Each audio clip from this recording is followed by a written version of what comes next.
नमस्कार। आप सभी का स्वागत है किस्से और कहानियों में टेल्स फ्रॉम द हार्ट।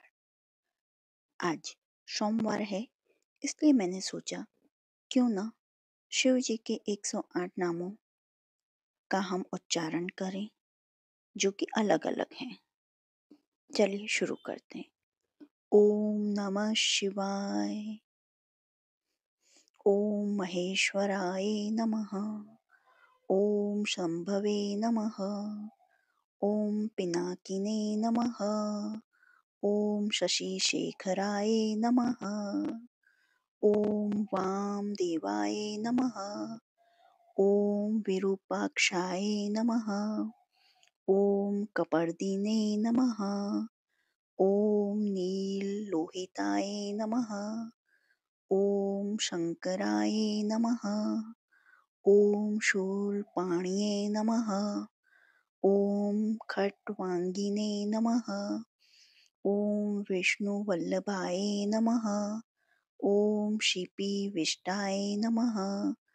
ओम अंबिकानाथाय नमः। ओम श्रीकंठाय नमः। ओम भक्तवत्सलाय नमः।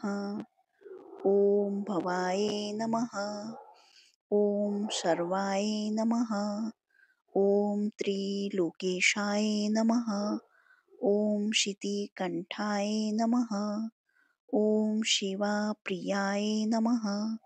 ओम उग्राय नमः। ओम कपालिने नमः।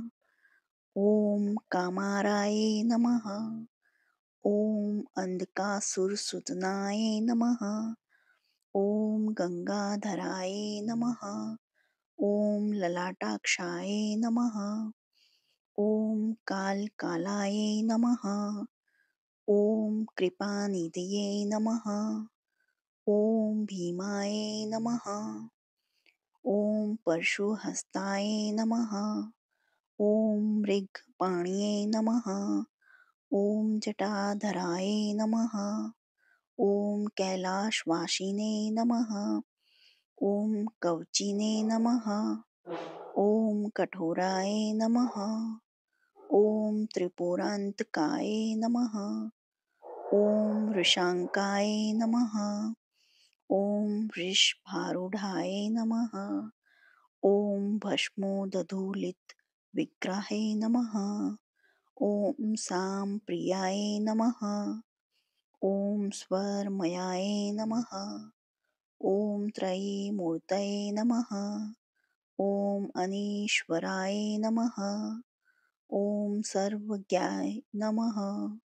ओम परमात्मे नमः।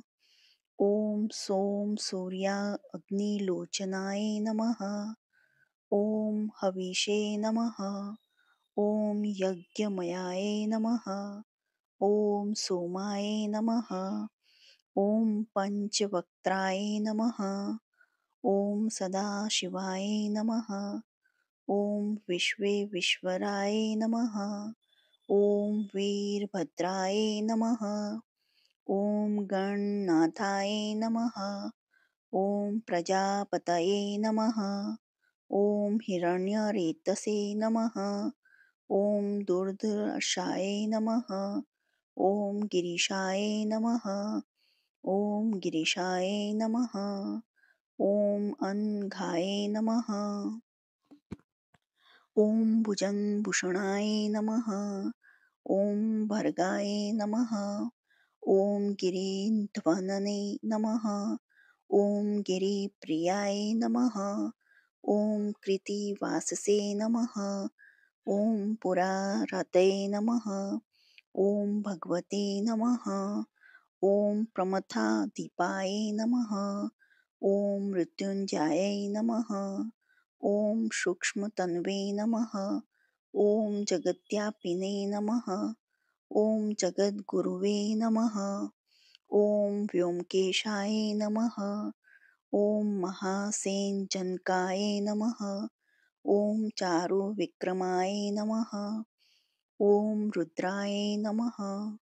ओम भूतपतये नमः। ओम स्थाणवे नमः। ओम आहिर्वर्धुन्याय नमः। ॐ दिगंबराय नमः। ॐ अष्टमूर्ते नमः। ॐ अनेकात्मने नमः। ॐ सात्विकाय नमः। ॐ शुद्धविग्रहाय नमः। ॐ शाश्वताय नमः। ॐ खण्डपर्शवे नमः। ॐ अजाय नमः। ॐ पाशविमोचकाय नमः। ॐ मृडाय नमः। ॐ पशुपतये नमः। ॐ देवाय नमः। ॐ महादेवाय नमः। ॐ अव्याय नमः। ॐ हरये नमः। ॐ भगनेत्रभिदे नमः। ॐ अव्यक्ताय नमः। ॐ दक्षाध्वरहराय नमः। ॐ हराय नमः।